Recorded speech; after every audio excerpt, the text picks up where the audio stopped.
Typical. You wait all week to be able to go and fly at the weekend, and then the weather conspires against you. What we're going to do, let's grab our Taranis and some flight sim software and check that out.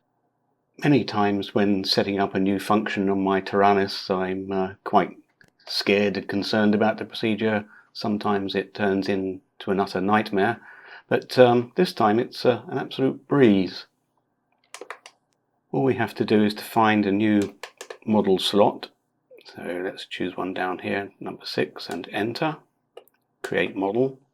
Now in this instance we don't need to go any further into the model configuration as we would normally do, because we can make the changes needed in the simulator software. So let's exit out of that.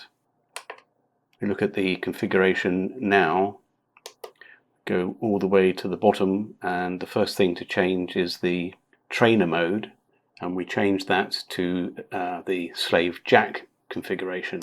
Enter that. To avoid spurious other messages, it's a good idea to change the failsafe mode just to hold, for example. That's it, which is incredible. I guess we should give it a name though. Let's do that. Sim will do, I think. Now we can check the setup of it over on the computer. To check things out, I'm just going to use this free RC Desktop Pilot, which is a free and open source project, which I approve of heartily. And as always, there'll be links down in the description. Having downloaded the version that you need, it's a simple job, as always, of just running the executable, accepting the agreement, and don't need to change anything. And we're good to go. This is the startup screen. Click on Start and just take a look in the menu first and the controls. Now I haven't plugged my Taranis in yet, so let's go ahead and do that. It's worth mentioning that you need to switch the Taranis on before you connect the USB cable. Otherwise it will be detected in its sort of bootloader STM32 mode, which we don't want.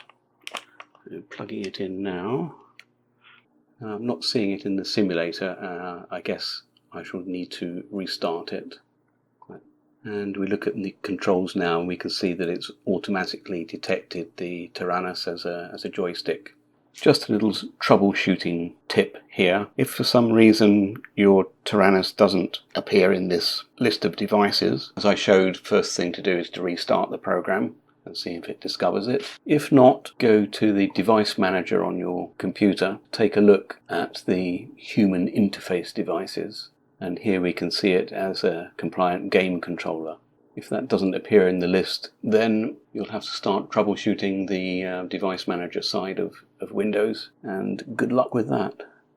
What we have to do now is to check our channel settings against the configuration here. So clearly this is my throttle, which is on channel 3.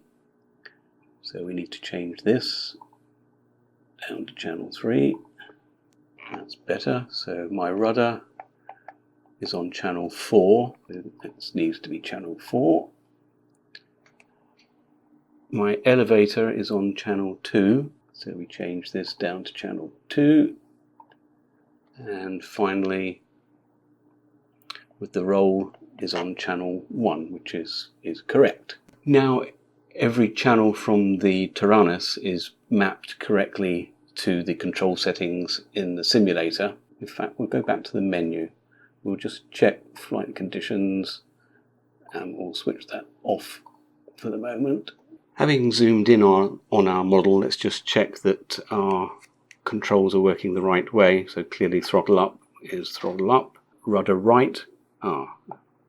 Rudder right produces left, so the rudder needs to be switched over to be inverted. Let's go down elevator, which is correct, and up elevator, and finally the aileron. So going to the right hand aileron goes up and the left one goes down. So it looks like we just need to reverse the rudder.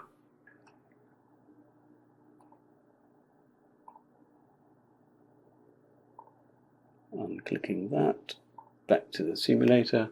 So now on the rudder, left is left and right is right. Let's see if we can take off.